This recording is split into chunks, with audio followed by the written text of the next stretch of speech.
Selamat malam pembaca IP semua. Kembali lagi kita bertemu. Assalamualaikum. Kembali lagi kita bertemu di acara baca buku bareng Indo Progress. Episode 6 ini kita akan bahas bukunya David Harvey, judulnya apa? A Brief History of Neoliberalism. Nah, bukunya David Harvey ini udah diterjemahkan ke dalam bahasa Indonesia oleh penerbit Rasis Book. Judulnya Neoliberalisme dan Restorasi Kelas Kapitalis. Sebelum mulai, silahkan teman-teman pembaca IP untuk ajukan pertanyaan di tengah-tengah sesi ya, jangan menjelang akhir, supaya kita bisa diskusi sambil sesinya berjalan. Betul? Betul. Betul. Oke, oke, oke, aku mulai aja ya mungkin. Kali ini kita membahas bukunya David Harvey, judulnya Neoliberalism, A Brief History of Neoliberalism. Lagi-lagi pertimbangannya karena memang neoliberalisme ini kan apa ya, satu kata yang sering diucapkan di media. Kita sering dengar lah pasti tentang neoliberalisme gitu ya. Misalnya waktu dulu kita bisa sering dengar, wah pemerintahannya SBY Budiono itu neolib gitu ya, terus udah gitu Sri Mulyani itu neolib gitu. Nah terus tapi neolib itu apa sih? Nah, David Harvey dalam buku ini menjelaskan dengan sangat ya brief, tapi juga detail ya, detail tentang sejarah perkembangan neoliberalisme di seluruh dunia yang terus menjadi sistem ekonomi yang dominan di hampir semua negara di dunia ini saat ini gitu ya. Dan buku ini juga sebetulnya kalau menurutku ya, yang edisi bahasa Indonesianya enak buat dibaca gitu. Jadi siapapun yang tertarik untuk mempelajari neoliberalisme sangat bisa menyerap buku ini dengan cepat ya sebenarnya gitu. Nah, memang di dalam buku ini tuh kalau menurutku ya Neil, nanti ke kamu ini jadi panjang. Banyak data-data yang disajikan dengan mengesankan gitu ya, karena ada grafik-grafik, ada ada kurva-kurva gitu-gitu ya. Nah, tapi pembahasan buku ini tuh juga bisa menjelaskan kurva-kurva itu dengan mudah sebenarnya. Jadi kayak bisa bisa gampang dimengerti kayak gitu. Nah,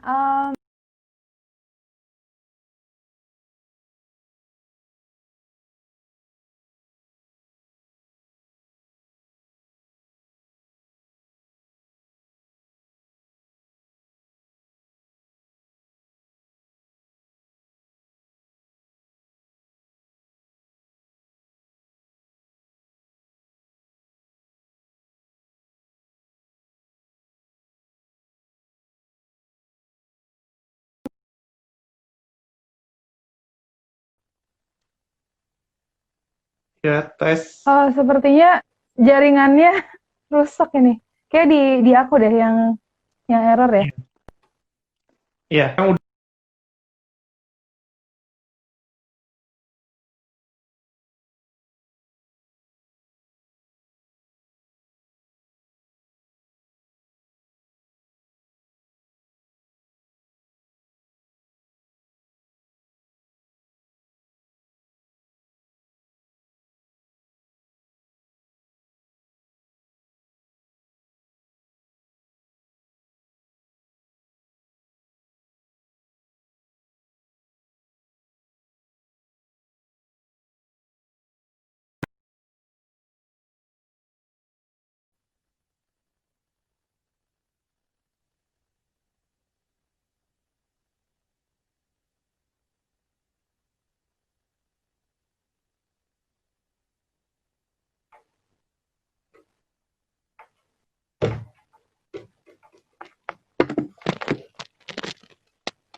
udah.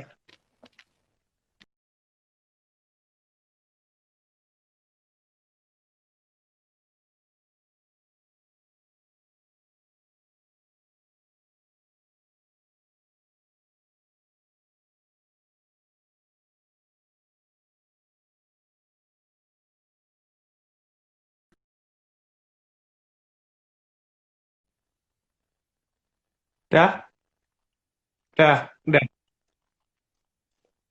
Tethering dari ibuku. Semoga bisa Oke. ya. Sorry, Ya, sorry. Ini nggak kendala apa-apa. sinyal di negara developing countries yang diimpose oleh neoliberalisme ya. Jadi kayak gini deh. Nah, oke, maaf ya. Kita lanjut lagi. Jadi buku ini tuh ada 7 bab. Nah, kita akan mengulas isi buku ini bersama-sama. Mungkin dari kamu dulu ya, Neil. Aduh, apa namanya? Kan di buku ini tuh banyak hal-hal tabu ya yang yang sering kita dengar tapi jarang dibicarakan gitu ya. Dengan dengan luas, secara luas gitu. Kayak ada neoliberal state, ada neoliberal revolution, ada apa lagi ya, macam-macam gitu di dalam buku ini. Nah, mungkin kamu bisa mulai dulu, kira-kira apa sih poin-poin apa sih yang perlu kita highlight dulu pertama-tama dari bukunya Harvey ini? Mm-mm. Sebelumnya tambahan untuk tadi pembuka dari kamu ya, soal bagaimana istilah neoliberalisme Ya, itu akrab sekali di telinga kita, cuma ya pertanyaannya apa itu sebenarnya neoliberalisme? ya, Kalau kita ingat kan, aku sebagai generasi tahun kelahiran tahun 86 ya. Kalau aku sih mungkin pertama kali dulu dengar itu waktu seperti kamu bilang tadi waktu Budiono mau diangkat ya. menjadi wakil presiden. Nah, waktu itu wacananya kerasa, Wakil presiden. iya, iya wakil presiden, kerasa Oke. kencang sekali Hmm. dituduh Budiono Hmm. ini neolib, neolib. Nah, itu kan Ya. pertanyaannya apa itu neolib. Tetapi mungkin tambahan lagi supaya lebih relevan bagi kita, tahun Hmm. 2014 dulu waktu Ya. Jokowi mau mencalonkan diri sebagai presiden, nah aku ingat tuh dia bersumpah di rumah si Pitung ya kalau nggak salah ya, Oh bahwa iya. dia mau memerangi neoliberalisme. Nah, ya, jadi menarik Iya. menarik untuk kita diskusikan ya. Sementara itu setelah tidak lama setelah Jokowi berkuasa, tidak sedikit termasuk ekonom-ekonom seperti Faisal Basri juga yang mengatakan bahwa Jokowi justru lebih neoliberal daripada SBY. Iya. Nah, Hmm. jadi menarik ini untuk berbicara tentang neoliberalisme dan aku pikir buku ini baik sekali dan enak diikuti penjelasannya. Yep. Kalau kalau dari aku sih banyak ya yang bisa di-highlight dari Ya buku benar. buku ini ya. Eh, Hmm. yang pertama jelas kalau mulai dari awal ya kenapa ada neoliberalisme. Eh, Mungkin kalau kita berpijak dari buku ini kita bisa mengatakan bahwa neoliberalisme itu adalah perkembangan dari kapitalisme di yang beradaptasi dengan kondisi di tahun sekitar 1970-an. Jadi tahun 1930-an kan ada depresi besar dan setelah itu ada Yep. konsesi dengan kelas pekerja dengan bentuk negara Keynesian begitu, eh, di mana kelas kapitalis dan kelas pekerja ya mengambil kompromi begitulah katakanlah mengambil jalan tengah. Tapi Hmm. itu tidak dapat dipertahankan karena kalau kita berbicara secara umum bagaimana kapital beroperasi dia kan sangat tidak stabil ya dan penuh Hmm. dengan kalau dalam terma Marxis ya kontradiksi begitu. Nah, di Yep. tahun 1960 kemudian ada krisis begitu. Jadi pertumbuhan ekonomi tidak sepesat masa-masa sebelumnya dan di sini Yep. Harvey menyebut dengan angka bagaimana kelas 1% elit ekonomi di Amerika Serikat itu peningkatan pendapatannya menurun.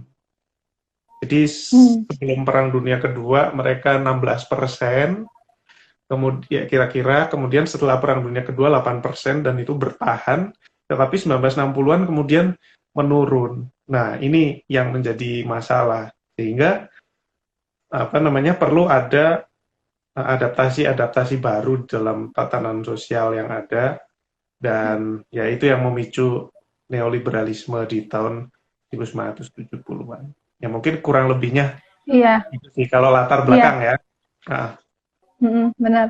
Dan tambahan lagi, jangan lupa juga tahun 44 itu ada konferensi Bretton Woods ya, di mana banyak negara-negara diinisiasi oleh Amerika gitu ya untuk mengatasi dampak dari Perang Dunia Kedua dan itu terus berefek nantinya ke apa namanya kebijakan neoliberalisme di beberapa negara termasuk Cina kayak gitu. Nah ini yang menarik gitu ya, benar nih. Jadi emang apa neoliberalisme ini yang menarik dari buku Harvey ya, dia tuh dengan detail menjelaskan perkembangan neoliberalisme itu tuh nggak merata, jadi kayak uneven gitu.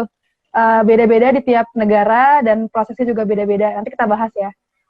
Dan yang aku mau tambahin lagi, fitur utama dari neoliberalisme ini adalah kebebasan individual, entrepreneurial freedom yang apa ya jadi satu buzzword atau satu fitur utama yang nggak terindahkan lagi lah, yang nggak mungkin, yang nggak yang tidak dapat dipungkiri dari neoliberalisme gitu. Jadi kalau misalnya kita lihat wacana-wacana sekarang yang lagi marak banget ya, soal entrepreneurship dan lain-lain, itu memang satu fitur utama dari neoliberalisme gitu. Jadi kalau kamu misalnya miskin berarti kamu kurang berjiwa entrepreneur misalnya gitu. Kalau kamu ya solusinya juga selalu individual, dan itu merasuk ke semua lini kehidupan ya Nil. Coba dibahas Nil yang itu, kita bahas yang merasuki aspek kehidupan, individualisasinya itu. Iya, karena satu tatanan sosial kan supaya bisa diterima itu kan butuh konsen ya, butuh persetujuan dari masyarakat yang ada. Nah, dan karena itu ya tentu saja nilai-nilai yang sesuai dengan tatanan sosial tersebut, ya mekanismenya, lalu bagaimana dia bisa diterima, lalu juga bagaimana dia bisa appeal atau menarik, memikat bagi masyarakat.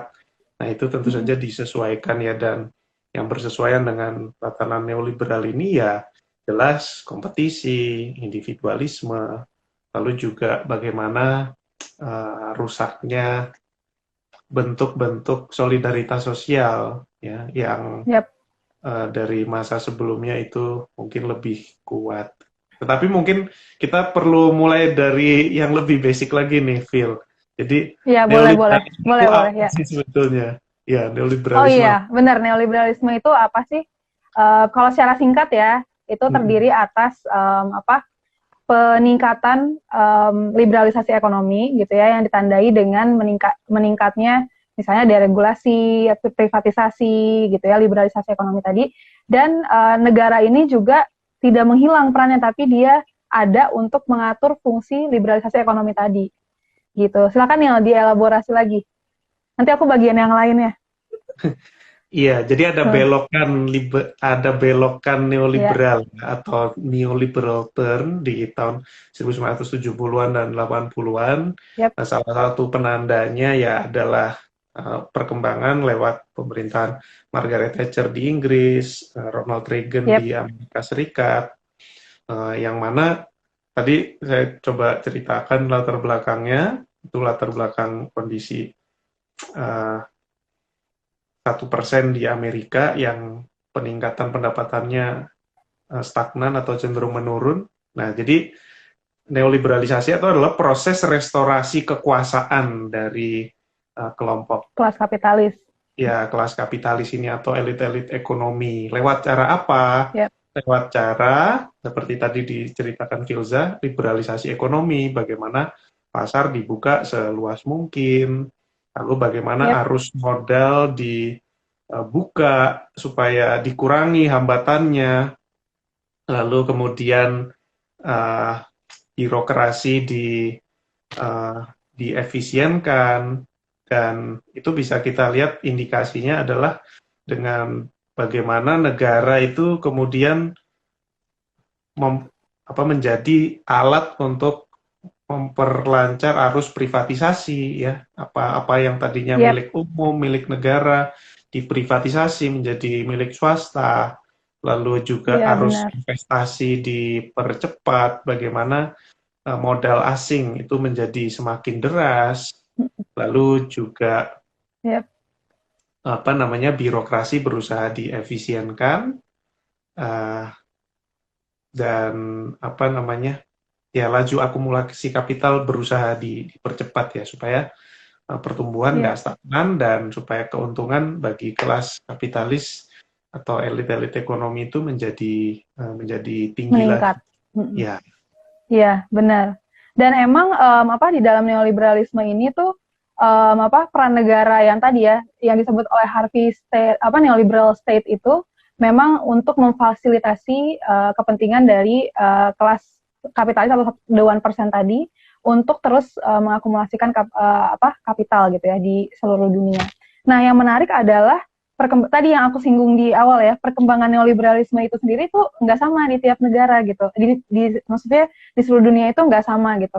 Kalau kita ingat kan, the so-called neoliberal revolution itu yang di Thatcher sama Reagan dan lain-lain, mereka kan slogannya adalah there is no society, there is only individual, dan nggak ada alternatif gitu ya. Nah itu tuh memang hegemonik dan merasuki apa kehidupan kita sehari-hari gitu. Dan itu yang jadi salah satu highlight dari buku Harvey ini, bahwa neoliberalisme itu lebih dari sekedar apa namanya mengatur persoalan yang sifatnya ekonomi aja gitu, tapi juga dimensinya lebih luas gitu dalam kehidupan sosial kita sehari-hari gitu. Dan memang kemudian kita bisa melihat juga di misalnya era the so-called sharing economy sekarang ya gitu.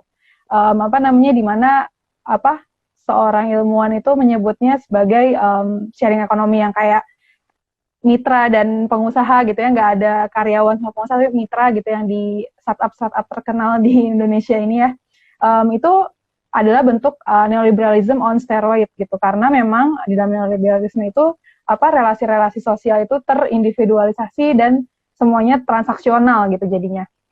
Nah, kemudian yang menarik lagi nih, apa tadi soal negara neoliberal state ini gitu ya, kan dia tetap ada, tapi untuk memfasilitasi kepentingan akumulasi kapital gitu.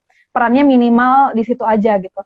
Nah, tapi juga ada pengecualian yang lain. Jadi nanti kita bahas ya kasus-kasus kayak misalnya di Cina itu beda lagi neoliberalismenya bentuknya gitu. Nah, artinya apa? Artinya tuh memang dia apa ya? Penyebarannya itu dikondisikan oleh dua hal kalau Harvey bilangnya.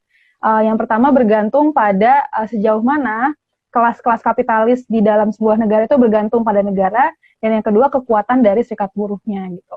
Karena memang dampak dari pengaturan negara yang terbatas tadi ya hanya untuk memfasilitasi jalannya akumulasi kapital adalah misalnya meningkatkan kelonggaran-kelonggaran dalam misalnya pasar tenaga kerja gitu, jadi lebih fleksibel dan jadi lebih lebih short kontrak gitu ya, lebih casual, lebih nggak ada yang permanen lagi lah gitu.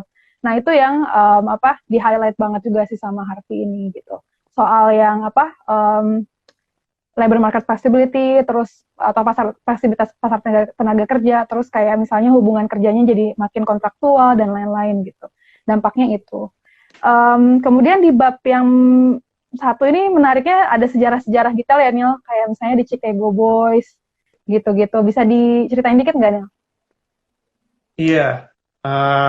Eksperimen pertama negara neoliberal sebetulnya kan di Chile ya, kalau disebut di buku ini ya, benar. di mana lewat rezim Pinochet di Chile. Jadi itu juga semacam menandakan bentuk imperialisme Amerika ya, yang berbeda dengan imperialisme sebelumnya. Jadi imperialisme Amerika itu adalah imperialisme tanpa koloni.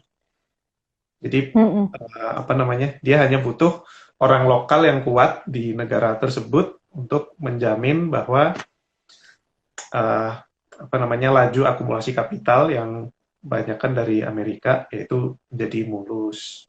Dan itu bisa kita lihat model-modelnya di Chile ya. Mungkin di Indonesia juga bisa dikatakan seperti itu. Itu tetapi dan ya oke. Ya lanjut Neil. Iya.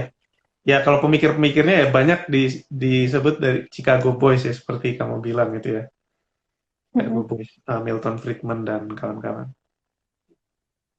Iya, dan emang Harvey tuh jelasin sejarahnya tuh lengkap ya. Jadi dari mulai yang Great Depression sampai yang the latest gitu. Dan ini juga menarik nih di bab berikutnya, di bab 4 ini aku nggak bisa terlepas dari membahas bab per bab karena memang tiap bab itu punya kekhasan ya. Mau nggak mau harus kayak gitu ya. Sorry nih pembaca IP. Jadi disebutin lagi nih per bab ini. Jadi kalau di seluruh dunia ini kan perkembangannya berbeda tadi ya seperti yang aku udah singgung gitu. Nah, gimana sih ceritanya bisa sampai ke negara kayak Indonesia gitu? caranya neoliberalisme yang mengimpose dirinya ke negara-negara itu tuh kayak gimana gitu. Nah, di dalam buku ini Harvey menceritakan gitu. Nah, kalau di dalam konteks Indonesia, yang paling gampang itu bisa dilihat dari konteks krisis tahun 98, dan tapi sebelumnya juga bisa dilihat tahun perkembangan awalnya itu krisis 98, di mana setelah itu kita terjebak sama yang namanya Structural Adjustment Programs atau SAPs dari IMF sama World Bank gitu, dan itu dampaknya masih bisa kita rasakan sampai sekarang gitu.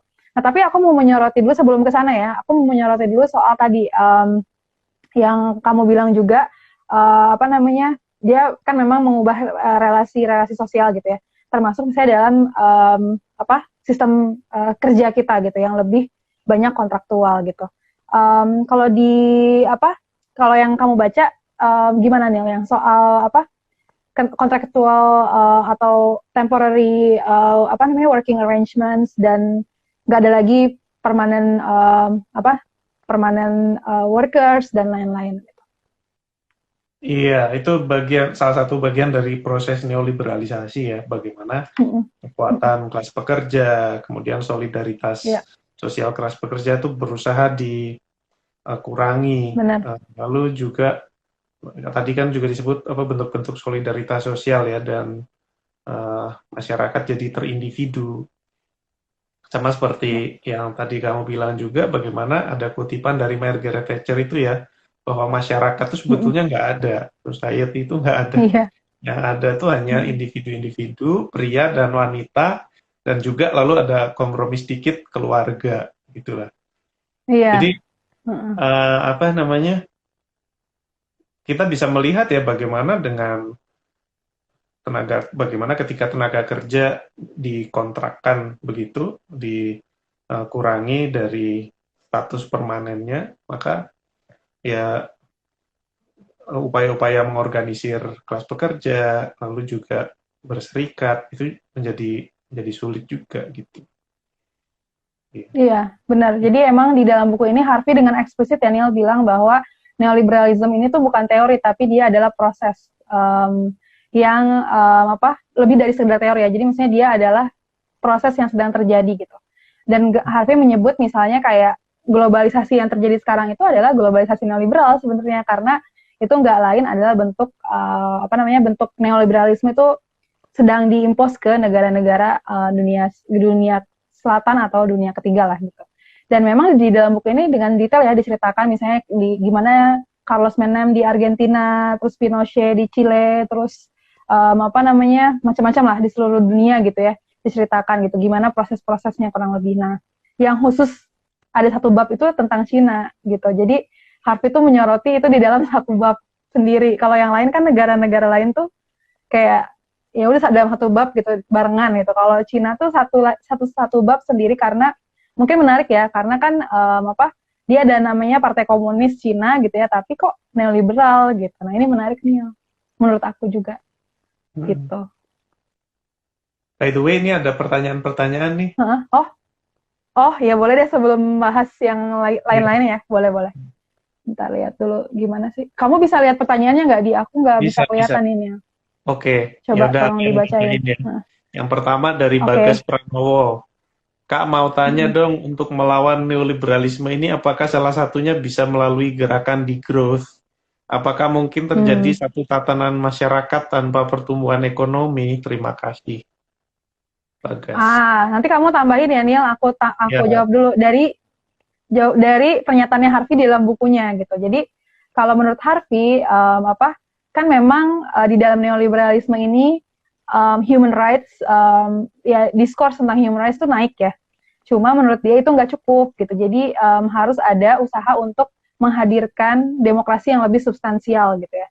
Nah, menjawab pertanyaan tadi apakah degrowth bisa? Nah, kalau yang aku tangkap dari Harvey, dia kan menekankan pada perjuangan kelas ya. Jadi menurut Harvey neoliberalisme itu bisa dijawab dengan perjuangan kelas. Nah, jadi kalau misalnya degrowth itu adalah bagian dari perjuangan kelas, kan kita udah pernah bahas nih degrowth ya di minggu sebelumnya yang kita bahas buku episode 4 kalau nggak salah ya.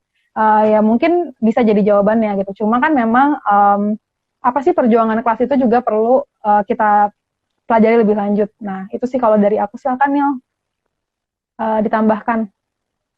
Iya, ya aku pikir kuncinya ya seperti kamu bilang tadi, apakah gerakan di Grow Mm-mm. ini bagian dari perjuangan kelas? Mm-mm. Karena ini kan kalau kita tadi lihat sejarahnya, neoliberalisme itu juga bagian dari perjuangan kelas ya, perjuangan kelas dari atas kelas penguasa Mm-mm. untuk apa merestorasi kekuasaannya, Yep. memastikan bahwa peningkatan profit yang mereka dapatkan itu tetap lancar. Nah, ini sebabnya kita bisa Yep. melihat bagaimana eh, negara dan dunia hari ini yang dikuasai oleh kelas penguasa ini pasti tidak akan rela begitu saja untuk membiarkan Mm-mm. peningkatan profit mereka menurun atau stagnan. Jadi apa namanya? Ya, itu harus melalui perjuangan kelas tentu saja. Oke, itu Nah, mungkin ya, perjuangan pilihan. kelas itu sendiri in brief apa, Nil? Iya, Perjuangan kelas itu in briefnya gimana nih? perjuangan dari kelas pekerja untuk membebaskan diri. Kan dalam upaya Mm-mm. kelas penguasa untuk memastikan kekuasaannya, memastikan peningkatan profitnya, itu kan kelas pekerja menjadi korban Mm-mm. ya. Eh, Yep. Pekerjaannya semakin, status kerjanya semakin precarious, semakin rentan, lalu juga Mm-mm. apa namanya harga-harga untuk kebutuhan hidupnya, misalnya beli rumah, apa semua juga semakin mahal. Nah Yep. ini Mm-mm. apa namanya ya karena itu ada pertentangan kelas itu, pertentangan kepentingan antara Benar, antara dua kelas itu. benar. Dan kalau di sini di dalam buku ini Harvey tuh nyontohin misalnya perjuangan Zapatista di Chiapas, terus perjuangan pengambil alihan pabrik di Argentina. Ada tuh filmnya The Take judulnya, bagus deh. Jadi pembaca IP bisa lihat juga contoh-contoh konkret dari perjuangan kelas itu yang dimaksud tuh apa gitu ada di dalam buku ini, gitu sih. Iya. Nambahin. Iya, Banyak nih terus pertanyaan pertanyaannya nih. selanjutnya kayaknya banyak, boleh dibacain Nil.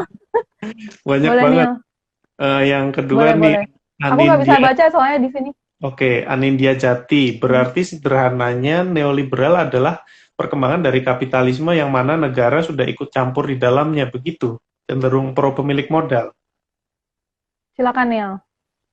Iya, ya jelas ya kalau kita melihat kapitalisme dalam perkembangannya ya dia memang uh, kalau kalau kita merefer ke manifesto komunis sendiri yang ditulis sejak abad ke-19 kan di situ sudah disebut bagaimana negara itu adalah panitia dari kelas Ya, penguasa untuk memuluskan agenda-agenda atau kepentingan mereka. ya, Jadi memang negara uh, sejak dulu memang merupakan negara yang dikuasai oleh kelas penguasa atau kelas borjuasi itu memang ya. adalah panitia untuk kepentingan kelas borjuasi sendiri. Dan di dalam perkembangan kapitalisme yang sedemikian rupa di Mm-mm. tahun 1960, 1917, 1970-an, nah konkretnya dia melayani kepentingan kelas penguasa itu adalah dengan Ya, proses neoliberalisasi hingga saat ini. benar. Ya, jadi itu jawabannya ya. Jadi memang neoliberalisme itu mempertahankan peran negara, tapi minimum hanya untuk membela kepentingan kelas kapitalis, kurang lebih gampangnya gitulah ya, Ya, kayak gitu. ya. Banyak nih pertanyaannya. Iya Aku banyak karena banget mungkin nih. aku yang karena IP yang live kan ya, jadi nggak bisa dilihat nih pertanyaannya, nggak tahu berubah settingan Instagramnya. Oh gitu. Oke, ya udah aku yang baca. Kayaknya gitu. Aku yang Boleh baca. boleh. Uh, Ludia Casanova. Apakah UU Omnibus Law ini secara tidak langsung mengarah ke neoliberal? Ini kayaknya cepet aja Wah ya. iya, langsung iya, bukan tidak langsung lagi, udah langsung banget. Iya, ya, langsung iya Iya, aja ya. Kita langsung lanjut. iya, Banyak soalnya. langsung lanjut. Iya, Ada juga nih komentar aja Heru Her, neoliberalisme jelas bisa kita lihat di seluruh dunia. Oh iya, iya betul. iya, Lalu betul. Dava Malfarisi. Malam, saya ingin bertanya apakah proteksionisme dapat masuk ke logika kerja dari neoliberalisme? Mengingat Amerika Oh era iya, menarik ini. sempat menerapkan kebijakan proteksionisme ke produk Jepang. Wah, ini bagiannya Filza kalau ini. Sebenarnya itu dibahas ya di dalam buku ini di bab 6 kalau nggak salah ya. Aku lupa babnya. Tapi juga yang menarik yang tadi aku bilang di awal gitu, di bab 5 di dalam buku ini tuh Harvey membahas secara khusus soal Cina. Jadi neoliberalisme di Cina itu beda dengan neoliberalisme yang lainnya, karena justru peran negaranya itu justru maksimal di sini, karena dia bisa dikatakan maksimal gitu ya, karena dia di satu sisi meningkatkan liberalisasi ekonomi, tapi di sisi lain kontrol negaranya tuh kuat gitu. Kalau di negara-negara lain gitu, negara hanya untuk jadi fasilitator gitu, tapi kalau di Cina enggak gitu. Nah, mungkin itu bisa disebut juga dengan memprotek kali ya. Aku juga nggak tahu sih bahasanya gitu. Tapi maksudnya kenapa Harvey sampai bikin satu bab sendiri, karena memang neoliberalisme di Cina ini tuh unik gitu. Jadi dia nyebutnya neoliberalism with Chinese karakteristik gitu. Jadi dia di satu sisi meningkatkan liberalisme ekonomi, tapi di sisi lain negaranya itu juga tetap kayak strong gitu ya. Dan yang menarik lagi adalah dia mengkritik, jadi Harvey ini mengkritik keras gitu ya, neoliberalisme di Cina gitu, karena menurut dia temuan penelitian dia gitu ya, di Cina itu selama adanya neoliberalisme yang dimulai dari pemerintahannya Deng Xiaoping, gerakan buruh, gerakan tani itu direpresi habis-habisan gitu. Nah, the so-called Partai Komunis Cina yang seharusnya stand along, berdiri bersama gerakan rakyat pekerja dan lain-lain, malah menghajar itu gitu. Nah, jadi kritik Harvey di sini tuh satu bab sendiri didedikasikan. Dan itu menarik sih buat aku gitu. Gitu sih, Neil. Jadi nggak menjawab pertanyaan nih tadi soal Reagan dan lain-lain, karena aku belum yang soal Reagan dengan Jepang, karena aku belum baca detailnya nih. Jadi mungkin yang itu dulu, yang udah aku baca detail dulu gitu. Oke, kita lanjut lagi karena masih banyak ini. Iya. Ini kalau untuk pertanyaan yang yes atau no aja, langsung aja ya, nggak usah. Iya, benar, nggak usah panjang lebar, benar. Jadi apakah bisa dibilang neoliberalisme inilah yang menyebabkan kondisi kerja yang precarious, tidak tentu, dan short contract tanpa jaminan kesehatan dan perlindungan lain sekarang ini? Ya, betul sekali. Ya, betul. Betul sekali. Ya. Betul. Izin bertanya, apakah konsep globalisasi yang dimotori Tony Blair dan Bill Clinton merupakan globalisasi neolib? Iya. Iya, tapi kayak bukan dimotori sih. Iya, tapi iya. Iya, maksudnya bukan baru sejak mereka. Iya, bukan baru sejak mereka ya. Benar. Lalu ini, apakah konsep local pride bisa menekan neoliberalisme secara tidak langsung? Nah, local pride itu apa? Nah, ini apa ya? Tapi mungkin kalau di buku ini sebenarnya si Harvey nyinggung juga ya bagaimana ya meskipun neoliberalisme itu sifatnya global, lalu kapital sifatnya transnasional, dan kelas kapitalis itu mau tidak mau di dalam era neoliberalisme ini sifatnya transnasional, tapi nasionalisme itu bukannya tidak bisa berkawin dengan neoliberalisme. Bahkan kalau dalam perkembangannya ya, karena neoliberalisme ini menciptakan ketidakstabilan yang sangat kuat karena masifnya penindasan terhadap kelas pekerja, lalu kondisi kerja yang makin parah. Nah, ini juga yang bisa memunculkan reaksi-reaksi balik seperti munculnya konsep sosial yang baru seperti dalam bentuk-bentuk populisme agama atau populisme nasional dan ini sangat-sangat bisa muncul sebagai efek dari liberalisme. Dan yang kedua, untuk meredam ketidakstabilan yang begitu kuat karena akibat neoliberalisme ini, akibat arus kapital yang dipercepat, muncul neokonservatisme. Dan itu di bab 3 ya. Iya. Ingat banget. Dan dia bisa mengambil bentuk-bentuk agama, lalu juga kebangsaan. Dan ya kita lihat misalnya American exceptionalism ya. Eksepsionalisme Amerika. Nah itu ya itu jelas sekali berkawin dengan agenda neoliberalisme.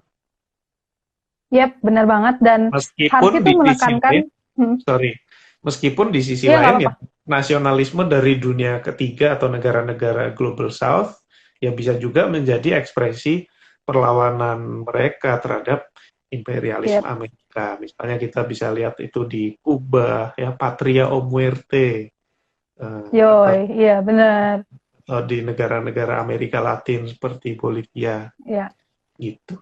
Jadi mesti benar dan dikualifikasikan aja itu nasionalismenya. benar. Oke, Dan saking pentingnya si neo, ya dan saking pentingnya si neokonservatisme ini ya, Harvey itu ngulang-ngulang nih, jadi dia bahas secara khusus di bab 3, kan di bab 7 dia singgung lagi tuh, karena memang dampaknya tuh yang juga signifikan lah gitu. Dan juga yang perlu dilihat lagi ya, notable feature dari neoliberalisme ini adalah accumulation by dispossession gitu. Jadi akumulasi itu dilakukan dengan dengan perampasan-perampasan lah gitu ya. Dan Harvey itu menjelaskan konsep accumulation by dispossession ini di bab 6 dengan sangat detail gitu. Apa aja sih accumulation by dispossession itu? Yaitu privatisasi, komodifikasi, kemudian state meregulasi pasar tenaga kerja dan lain-lain. Jadi dia dijelaskan dengan detail. Jadi memang batuk aku. Jadi memang neoliberalisme itu, kayaknya aku disumpahin sama pendukung neolib. Jadi memang neoliberalisme itu dimensinya tuh luas ya, luas dan dia bahkan yang tadi ya neokonservatisme itu dibahas dengan detail dan dia memang adaptifnya itu, kemampuan adaptif di tiap-tiap negara itu juga luar biasa kayak gitu. Kalau di Indonesia gimana sih bentuk kebijakan neolib yang bisa kita rasakan sampai sekarang gitu ya, dampaknya gitu ya. Kita bisa lihat misalnya pendidikan tinggi yang selalu mahal misalnya gitu ya. Terus kemudian yang tadi status kerja yang precarious, bla bla bla. Terus juga kesehatan yang semakin mahal gitu buat sebagian besar orang gitu. Kayak gitu. Jadi itu yang perlu di highlight juga. Gitu. Aduh, kenapa jadi batuk? Ya, silakan Nil. Lanjut. ya, ya pertanyaan-pertanyaan berikutnya ya bisa dijawab langsung aja ini ya. Apakah kapitalisme sudah Boleh. menguasai Indonesia? Apakah ini dampak neoliberalisme? Ya jelas sudah menguasai ya, Jelas. tapi mungkin sejak sebelum era neoliberalisme ya, ketika Bener. kudeta 1965 itu. Yep. Kemudian adakah dampak positif neoliberal dan bagaimana sikap kita menghadapi neoliberalisme?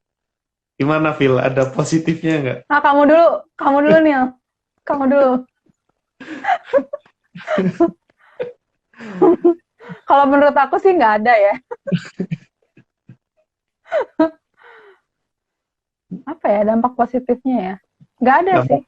Mungkin meningkatkan minat baca, jadi kita jadi pengen baca lebih jauh, enggak ya?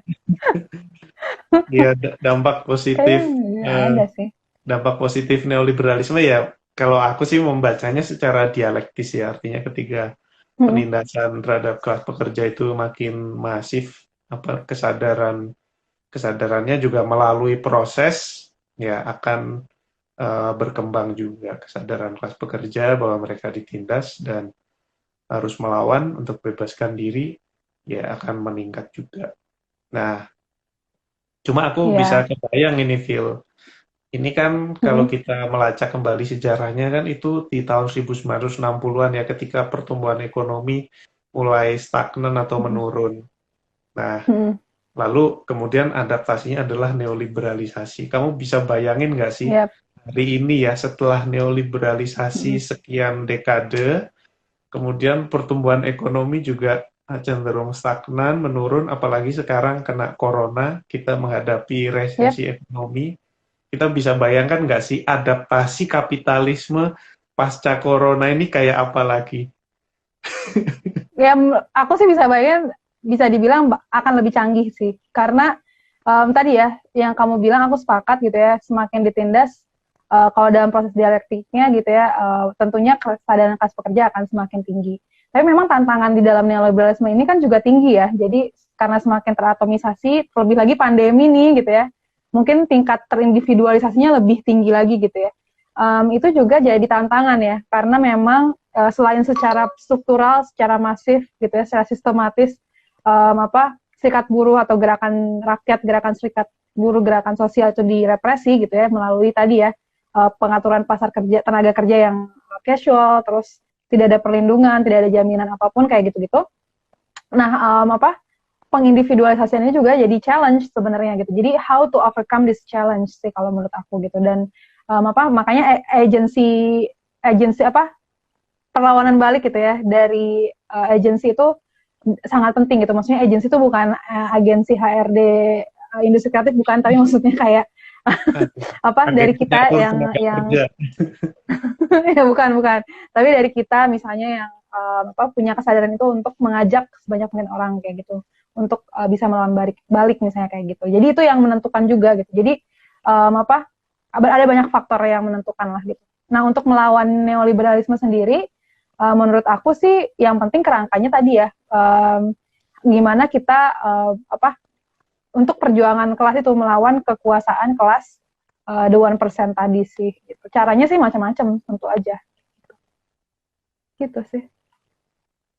Iya, ya mungkin itu dulu pertanyaan-pertanyaannya ya. Silakan pemirsa yang mau nanya udah lagi. habis ya? Ya, sekarang udah habis ya? kita lanjut lagi diskusi. Apalagi yang lanjut menurut dulu, oke. Apa menurutmu yang menarik dari buku ini? Aku ada satu yang menarik ya, Banyak boleh? sih. Kamu dulu boleh. Aku nanti ya pasti sebelum berakhir aku harus ngomong yang tentang kekristenan di Amerika ya, tentang perkawinan boleh, agenda tapi masih lama nih berakhirnya. Masih dengan lama, tenang aja. Kamu yang ini dulu aja. Tapi sekarang untuk yang sekarang aku mau ngomong dulu soal itu. Bagaimana kamu tadi kan pertama bilang neoliberalisme itu mengedepankan agenda kebebasan individu ya. Tetapi menariknya bagiku di sini Harvey kalau bagiku menjelaskan bagaimana neoliberalisme itu pertama-tama soal restorasi kelas penguasa, khususnya elit-elit ekonomi. Nah, ideal-ideal kebebasan individu atau apa itu sebetulnya lebih bagian dari jargon. Ya. Bagian dari jargon bagaimana dia berusaha memikat minat atau persetujuan dari masyarakat atau massa. Jadi dia kan pasti nggak bisa terang-terangan menyatakan diri, oh gini loh, kita ini agendanya adalah merestorasi kepentingan 1% aja dari dunia. Pasti nggak akan, pasti akan menemui resistensi. Tetapi ketika dia menyuguhkan ideal-ideal kebebasan individu, lalu di sini disebut juga bagaimana memupuk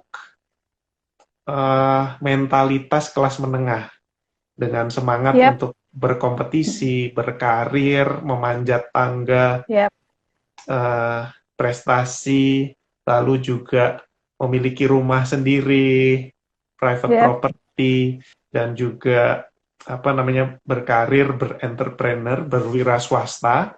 Nah, itu dia menjadi lebih diterima. Dan kita bisa melihat diri sebetulnya ada banyak tensi atau ketegangan dan kontradiksinya dari ideal-ideal ini dengan kenyataannya sendiri. Kenapa? Karena di satu sisi meskipun mengidealkan kebebasan individu atau atomisasi individu, tetapi pada kenyataannya justru negara berfungsi kuat di sini ya. Negara berfungsi kuat. Tentu saja dalam artian tertentu ya, bukan berfungsi kuat dalam arti BUMN makin banyak dan lain sebagainya, jaminan sosial makin ditanggung negara seperti dalam negara sosialis, tapi sebaliknya, negara semakin kuat dalam pengertian dalam memfasilitasi arus modal dan proses privatisasi, tetapi di sisi lain juga memperkuat koersi atau kekuatan represif untuk meredam perlawanan dari bawah. Jadi salah satu bagian kuat dari neoliberalisme itu justru adalah peningkatan kekuatan koersif negara di dalam memuluskan Yep, arus modal. Itu sih, Phil. benar. Gimana Iya, menurutmu? setuju. Aku setuju sama kamu tadi karena memang yang emang harus di-highlight tadi sejak kita awal bahas kan itu ya, entrepreneurial freedom itu jadi apa ya, fitur yang harus di-highlight banget nih di dalam neoliberalisme karena memang kalau misalnya kita lihat gitu ya, kewirausahaan, jiwa kewirausahaan, entrepreneur itu memang didorong banget dan kalau misalnya kamu nggak kuat bersaing atau nggak kuat berkompetisi gitu ya, kamu akan tersingkir gitu di dalam neoliberalisme tuh apa namanya kredo kayak gitu yang kuat gitu ya, yang kuat dipertahankan gitu. Makanya kita bisa lihat kan sekarang fenomena misalnya banyak muncul startup atau banyak muncul perusahaan rintisan ya bahasa Indonesianya dan lain-lain yang memang ada ilusinya juga soal entrepreneur ini gitu bahwa padahal kan nggak semua orang ya jadi wirausaha gitu. Misalnya kamu bikin restoran gitu, terus aku kerja di situ kan aku bukan entrepreneur, aku kan bekerja di situ. Nah kayak gitu-gitu dampaknya memang luas gitu. Jadi mengindividualisasikan relasi sosial itu memang salah satunya dalam bentuk tadi entrepreneurial freedom itu. Gitu. Jadi memang liberalisme ini tuh hegemonik gitu, bukan hanya soal ekonomi politik, misalnya privatisasi dan lain-lain, tapi juga soal-soal yang keseharian kayak gitu sih, yang bisa kita rasakan langsung gitu. Gitu. Kayaknya banyak yang nanya lagi ya, Nel. Iya, itu Boleh udah dibahas. menjelaskan pertanyaan dari Fikri Arya itu ya. Kak bisa jelasin lebih Oh detail iya, tentang relasi sosial yang terindividualisasi. Nah, itu tadi udah diceritain sama salah Filza. satunya itu. Iya, salah satu. Ada Jadi kan tambahan nggak? memang, kita dipacu untuk terus berkompetisi ya, untuk berwira swasta. Ya itu mau nggak mau kan Yep, semangatnya makin individualisasi. Dan ketika kita yep. dipacu terus untuk berkompetisi, untuk berprestasi, nah itu kan uh, mau nggak mau ya waktu kita untuk bersosialisasi atau apa yang Ya, membangun solidaritas sosial yang tidak terlalu mempengaruhi prestasi kita atau pencapaian kita itu kan apa namanya menjadi kurang efektif gitu ya. Nah itu benar. makanya nggak heran kalau banyak orang yang lebih pilih untuk berjalan sendiri. Iya, Nah, kita bisa melihat bagaimana misalnya iya, benar. kalau di desa itu orang lebih sosial, di kota menjadi lebih individu. Nah itu bisa bisa kelihatan jelas sekali. Yep, Dan ini iya, juga sudah benar. ditanamkan dari sekolah ya, bagaimana kita dari level terendah pendidikan kita udah di ranking, kemudian udah Yep, dituntut iya benar. berkompetisi satu sama lain. Iya, Ya, ini kita udah iya. dibentuk seperti Melihat itu. teman itu kayak kompetitor gitu ya, bukan Iya. kamrat gitu, bukan kawan untuk berkolaborasi misalnya gitu ya. Dan Mm-mm. memang tambahannya lagi nih soal individualisasi ini, relasi-relasi yang terindividualisasi ya. Karena tadi kita ngomongin soal ini ya, pasar tenaga kerja yang semakin fleksibel, yang semakin short term dan irregular dan sangat singkat gitu ya. Itu juga membuat relasi sosial itu semakin terindividualisasi. Ilustrasinya begini gitu, ketika di tempat kerja kita hanya misalnya 2 bulan atau 3 bulan kerja gitu ya, tentu hubungan kita dengan teman sekerja kita sesama pekerja juga jadi semakin singkat gitu. Jadi kita terus diatomisasi gitu karena untuk berserikat jadi susah gitu kan karena kontrak kerjanya sebentar gitu kan, short term gitu, casual gitu. Jadi banyak faktor di dalam relasi sosial dalam neoliberalisme itu yang memang mengindividukan kita gitu, membuat kita semakin teratomisasi kayak gitu. Dan aku sih jadi ya itu di tengah pandemi kita bisa merasakan ya semakin ini ya semakin intensif gitu, semakin diperdalam sih kalau menurut aku atomisasinya itu gitu. Gitu Neil. Mm-mm. Ada lagi nih pertanyaan, tapi mungkin Boleh. Apa tuh mungkin pertanyaannya? nggak terlalu relevan sama topik hari ini. Nanya lagi dong Uh-huh. Kak, tujuan akhir perjuangan kelas ini seperti apa sih Kak setelah kelas pekerja berhasil Oh menjungkalkan kelas iya nggak pemilik terlalu. modal, lalu apa yang seharusnya terjadi? Oh iya sih nggak terlalu berhubungan ya, tapi memang disinggung lah sama Harvey ya terutama di chapter 7 ya soal perjuangan kelas. Tapi tujuan akhirnya sendiri sih nggak secara eksplisit disebutin tuh memang gitu ya. Cuma ya silakan Nil mau dijawab atau gimana? Atau ada Iya, pertanyaan yang lain atau gimana? ya membangun sosialisme ya. Iya Sebenarnya dong, heeh. Sebenarnya itu sih. membangun sosialisme ya, menata kembali relasi sosial produksi agar tidak seperti dalam tatanan sebelumnya di tatanan kapitalis. Ya itu sih singkatnya. Benar. Singkatnya Uh, gitu. Oke, Ya, ada lagi setuju nih. dengan perkataan Daniel. Ada lagi Iya. nih. Jadi dengan hadirnya mata Iya. kuliah dan mata pelajaran kewirausahaan di sekolah ini ikut menguatkan sistem neoliberalisme ini. Menarik pertanyaannya ya. Mungkin nggak secara langsung kayak itu diagendakan ya. Maksudnya kayak kita harus memperkuat neoliberalisme dengan membuat kurikulum ini. Kalau menurut aku itu adalah ya konsekuensinya dari proses neoliberalisasi itu gitu. Karena tuntutan di dalam masyarakat adalah harus jadi entrepreneur, harus berwirausaha. Kalau enggak berarti kamu yang salah gitu ya. Kalau miskin berarti kamu yang nggak punya jiwa entrepreneur. Makanya mungkin jadinya dirasa dibutuhkan mata kuliah atau pelajaran itu. Kalau menurut aku gitu sih. Tapi kalau misalnya dibilang kayak itu adalah apa ya? Kayaknya itu memang bagian dari proses neoliberalisme gitu. Jadi ya itu ya. Jadi bingung. Silakan Nil. Ya pokoknya gitu tadi jawaban aku.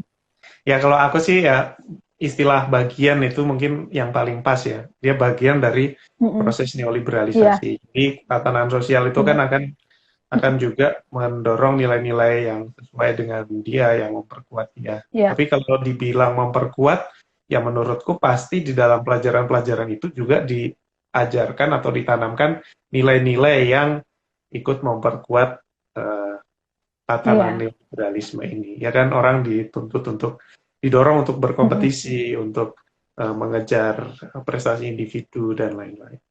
Benar. Ya, Oke. Ya itu jawabannya sama. Ya. Aku sama Daniel jawabannya. Udah itu. Iya kayak gitu lah. Udah itu pertanyaannya sementara ini. Terus ada lagi? Apalagi yang menarik? Yang banyak sih Nil dan saking banyaknya jadi bingung dari mana dulu. Bentar. Mungkin kita bahas soal kritik Harvey tentang tapi ini kontroversial banget sih. Aku cari yang lebih. 7 menit lagi by the way. Oh ya. Tapi kan sekarang live IG nggak mesti sejam pas, bisa lebih kayak kemarin. Gitu. Oke. Jadi bisa lebih agak santai. Ya mungkin itu sih kalau aku ngelihatnya sebenarnya mungkin kalau misalnya ditanya, berarti kita harus membenci wirausahawan gitu. Sebenarnya nggak gitu. Gitu maksudnya kayak kalau misalnya kamu punya orang tua misalnya punya usaha gitu, so apakah kita bilang kamu neolib gitu? Nggak gitu juga ya. Tapi maksudnya adalah discourse atau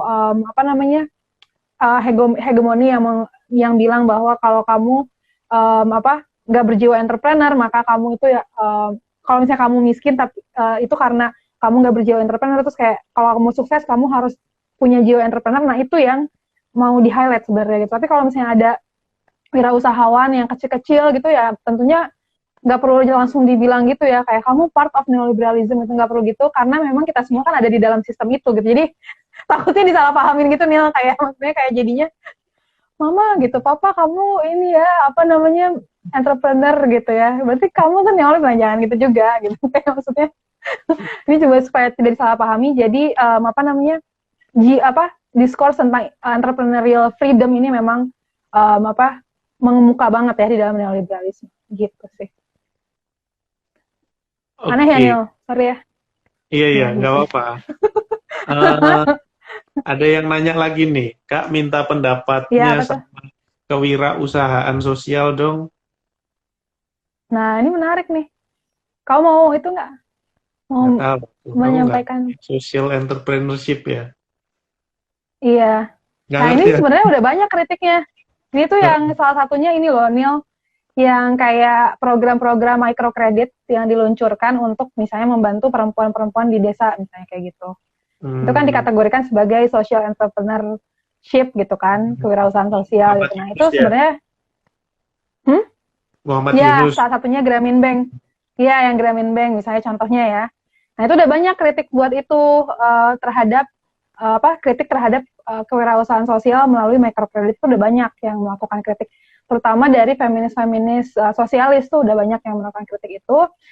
Itu salah satunya di dalam buku Feminism for the 99% itu dipaparkan tuh kritiknya salah satunya gitu, bahwa dengan program-program microcredit yang yang ada dalam kerangka social entrepreneurship tadi itu ya gitu, perempuan itu malah dibuat justru bergantung dengan pinjaman-pinjaman gitu. Jadi yang tadinya ingin membentuk jiwa kewirausahaan malah terjerat hutang gitu. Jadi udah banyak sebenarnya kritik-kritik itu gitu. Jadi mungkin itu ya kalau dari aku, pendapat aku gitu. Oke, ada lagi nih, maaf telat nimbrung dari Bani Bun, tadi dari Cahaya Mutia. Maaf telat Boleh. nimbrung, aku mau nanya nih, sebenarnya apa sih perbedaan liberalisme klasik dengan neoliberalisme, Kak? Aku bingung banget soalnya. Nah, Wah, ini harus lihat episode kita ya.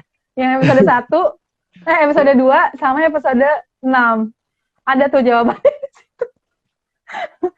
Iya kan? iya, Benar. Ya uh, itu. uh, iya, ya Ada ya. neoliberalisme kan bisa dibilang perkembangan yang kemudian Yep. dari tatanan kapitalisme yang diperkuat oleh ideologi liberalisme sejak awalnya. Yep. Ya, jadi neoliberalisme ini lebih soal ya perkembangan kontemporer dari kapitalisme itu sih. Yep. Yang Iya, benar. tentu Setuju. saja, tapi tentu saja dia juga diperkuat dengan tradisi ideologis liberalisme klasik. Ya, aku setuju nih. Oke, udah. Ini Fikri Arya. Harvey banyak mengulik soal memperkuat kelas pekerja. Bagaimana dengan kelas rebahan, Kak? Nah, ini mah bercanda ya. Nggak usah Bercanda ditangkap. ya. Nggak usah Ya, ditanggepin. ya. Kelas Oke, rebahan, kelas apalagi? apa itu kelas rebahan? Apalagi, Udah sih kalau dari aku sih itu udah semua di highlight ya menurut aku tadi. Mungkin yang mau sedikit lagi aku tambahin soal tadi structural adjustment programs, yang mana itu jadi salah satu alat yang paling prominent gitu ya dalam di mana neoliberalisme itu diimpos ke negara-negara kayak Indonesia gitu. Kamu tahu kan ya kalau misalnya pendidikan tinggi di Indonesia itu jadi mahal karena misalnya awalnya itu adalah dampak dari SAP itu dengan World Bank gitu. Terus juga misalnya kenapa sistem kerja di Indonesia tuh jadi melalui Undang-Undang 13.2003 ya, kita bisa lihat gitu, jadi dilegalkan banget sistem kerja kontrak dan outsourcing misalnya gitu. Itu karena juga SAP, Structural Adjustment Program, Letter of Intent antara Indonesia dengan IMF. Jadi itu semuanya tuh kayak keberlanjutannya tuh sampai sekarang masih kita rasakan. Itu sih yang mau aku highlight. Jadi kalau misalnya supaya kita juga ingat sejarah gitu, karena kan kita cenderung suka agak lupa-lupa nih tentang sejarah gitu.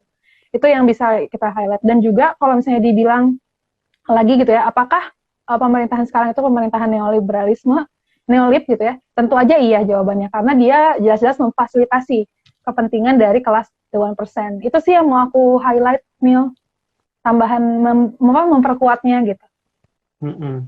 Oke, nah sekarang aku mau nyinggung ke yang tadi aku sebut ya. Asik. Iya, boleh. Silakan. Nah, ini menarik sekali bagiku karena aku yang dari Ya. latar belakang Kristen ya. Jadi dia menyebut bagaimana di buku ini juga menjelaskan ya bagaimana kalau hari ini kita melihat fenomena Donald Trump di Amerika Serikat kok bisa didukung kuat oleh kalangan Kristen konservatif ya yang suka-suka doa apa semua itu. Ada foto-fotonya kita lihat di mana-mana. Nah, itu bagian dari sejarah panjang neoliberalisme Ya. di Amerika Serikat. Jadi ketika neoliberalisme di masa awalnya di Amerika Serikat di zaman Ronald Reagan, jadi tadi kan Ya. udah dijelaskan ya bagaimana neoliberalisme itu sebetulnya pada dasarnya adalah restorasi kekuatan kelas penguasa, Ya. khususnya 1% elit ekonomi. Nah, Mm-mm. jadi Partai Republikan di Amerika Serikat pada waktu itu adalah yang terang-terangan Ya. mengagendakan itu secara eksplisit. Sementara mereka juga membutuhkan basis massa di sisi lain, ya kan? Kan kalau cuma Hmm, 1% nggak bisa menang pemilu kan, nggak bisa menang iya. agendanya. Nah, karena itu apa strategi yang dipilih? Strategi yang dipilih adalah untuk bisa menarik basis massa ini, dia bersekutu dengan kelompok Kristen konservatif, ya, Yep. dengan apa namanya, dengan mendorong gerakan moral di Amerika Serikat. Jadi anti feminisme, anti gerakan Yep. lingkungan, anti gerakan LGBT, anti imigran non kulit putih dan non Kristen. Nah, lalu dikerangkakan dengan cerita bahwa musuhnya adalah dan ancaman negara adalah ya kelompok ini, yang mana kelompok itu banyak menjadi basis dari Partai Demokrat juga. Nah, jadi I see. disitulah mulainya. Dan di zaman Reagan sebetulnya aliansi ini hanya taktis katanya ya. Tetapi Mm-mm. kemudian di zaman George Bush Junior setelah Clinton makin menguat, lalu ya mungkin hari ini kita bisa lihat Donald Trump itu kelanjutan dari Iya. proses itu.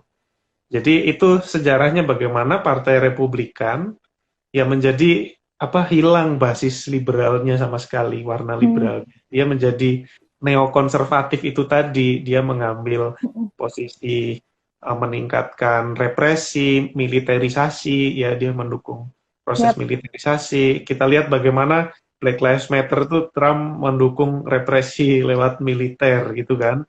Ya, Ya, gila itu banget ya emang. itu neokonservatisme ya. Dan dia mengambil Mm-mm. narasi itu kebangsaan, diambil kan Amerika America First. Yep. Terus kemudian Make America Great Again. Terus juga Yep. Kristen, Kristen narasi Kristen. Jadi itu sih uh, yang menarik buatku. Tetapi di sisi lain Partai Demokrat meskipun basisnya banyak dari yang imigran, non kulit putih, kemudian perempuan, apa LGBT dan apa namanya non Kristen juga.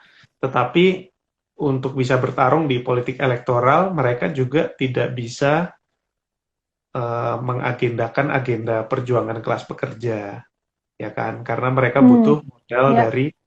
modal dari kelas penguasa, ya sehingga ya dia menjadi dilema juga, menjadi dilematis dan ambivalen. Ya akhirnya yang sering kita temukan adalah ya memajukan agenda liberal aja, apa namanya Yep. inklusi yang lebih luas, multikulturalisme, tetapi tidak berani menyasar perjuangan kelas. Oke, itu sih. Ya, benar. Aku tambahin lagi dikit deh Ya, soal, tapi bukan soal itu, bukan soal konservatisme. Soal apa namanya, bagaimana sih bentuk relasi sosial yang individu tadi ya. Jadi di dalam buku ini juga dijelaskan misalnya soal bagaimana kebudayaan, culture gitu ya, itu tuh terindividualisasi melalui adanya apa copyright, apa hak cipta atas suatu apa hasil budaya tertentu gitu. Nah itu juga apa namanya cermin dari itu ya gitu, bahwa sekarang kita jarang kan melihat misalnya produk-produk kebudayaan yang nggak komersil misalnya gitu, sangat jarang gitu. Misalnya kita melihat apa mural-mural perlawanan seperti di Meksiko tahun 1920-an mungkin udah sangat jarang gitu ya. Kayak gitu-gitu sih, itu tambahan aja sih. Jadi memang apa dia sangat hegemonik dan apa dampaknya tuh ke dalam apa kehidupan kita sehari-hari itu aja sih. Oke, Neil, kayaknya kita udah sejam, ya kan? oke. Sangat asik diskusinya. Um, untuk pembaca IP, terima kasih banyak udah mengikuti diskusi di episode 6 ini. Mungkin ini adalah episode, nanti kita 2 minggu lagi episode terakhir di 2020 kali ya, Neil. Hmm. Jadi, satu kali lagi episode sebelum kita udahan dulu di 2020, apa namanya, di episode 7 Libus tahun. nanti, mungkin, iya, kita istirahat gitu ya. Mungkin kita sekitar sekarang tanggal 4 ya, mungkin sekitar tanggal 17 atau 18 gitu ya kali ya, kita episode apa terakhir di 2020. Nah, nanti kita ketemu lagi deh di 2021. Semoga dengan apa kondisi yang lebih bersahabat dikit lah, nggak usah kayak 2020 banget gitu. Gitu sih kalau dari aku. Dan apa terima kasih banyak juga udah nanya di tengah-tengah sesi, jadi kita bisa jawab pertanyaan gitu ya. Jadi biar lebih interaktif juga gitu sih. Kalau dari aku. Silakan, Neil. Ya, oke. Terima kasih juga. Dan sampai jumpa di episode berikutnya. Oh ya udah. Oke deh kalau gitu. Kayaknya mau ada tambahan lagi. Ya udah, jadi gitu. Enggak ada. Ya jadi sekian episode 6 baca buku bareng Indo Progress.